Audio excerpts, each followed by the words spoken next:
তো হ্যালো বন্ধুরা, আজকে আমি বানাবো স্কোশি। তো স্কোশির জিনিসগুলো আমি আনতেছি, তোমরা কিছুক্ষণ ওয়েট করো। এটার জন্য আমাদের টেপ লাগবে। টেপটা হচ্ছে সব থেকে বেশি ইম্পর্টেন্ট। তো আমি আনছি।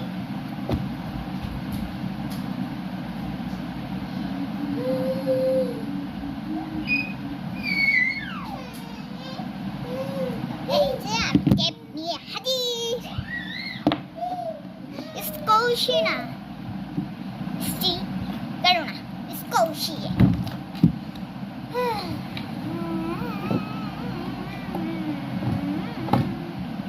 এটার জন্য লাগবে পেপার আর টেপ আর কালার্স।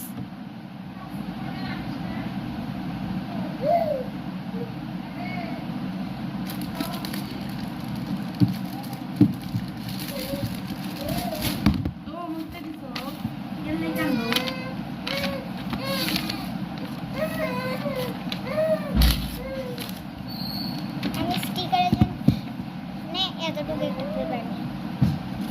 এতটুকু একটা পেপারই যথেষ্ট। তারপরে পেন্সিল নিয়ে যেটা ইচ্ছে সেটা আঁকে দেব। আমার অনেকগুলো স্টিকার অলমোস্ট হয়ে গেছে, এই জন্য ভাবলাম ছোট্ট একটা বানাবো, বেশি বড় বানাবো না। তো আমি এখন এটাকে কাট করে নেব ছোটটার সাইজে। কাট করে নিতে হবে, কাটটাই হচ্ছে বেশি ইম্পর্টেন্ট। আমি কোনোদিনও লং ভিডিও ছাড়ি না, আজকে ছাড়ছি। যে লং ভিডিও আমার ছাড়া অনেক বেশি একটা, তাও মাঝে মাঝে ছাড়ি। আমার ইউটিউব চ্যানেলে বেশি একটা ছাড়ি না। তারপর স্কোশিটা যেই ছবিটা আঁকতে চান সেটা আঁকে নেবেন। আজকে কিন্তু আমি ফিল্টার ছেড়ে এসেছি। তো এখানে একটা হাসির ইমোজি এঁকে নিয়েছি। দুটোকে মিল করে একটু আটকেই রাখেন। টেপের মাথাটা খুঁজতে লাগে 1-2 ঘন্টা।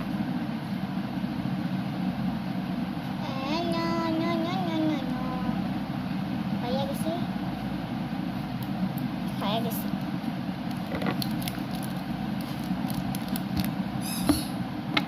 খুলে শুধু মাথাটুকু বাদ রেখে সব জায়গায় টেপ লাগাই দেবেন। এই যে আমি যেভাবে লাগিয়ে দিচ্ছি, শুধু এইটুকু জায়গাটা বাদ।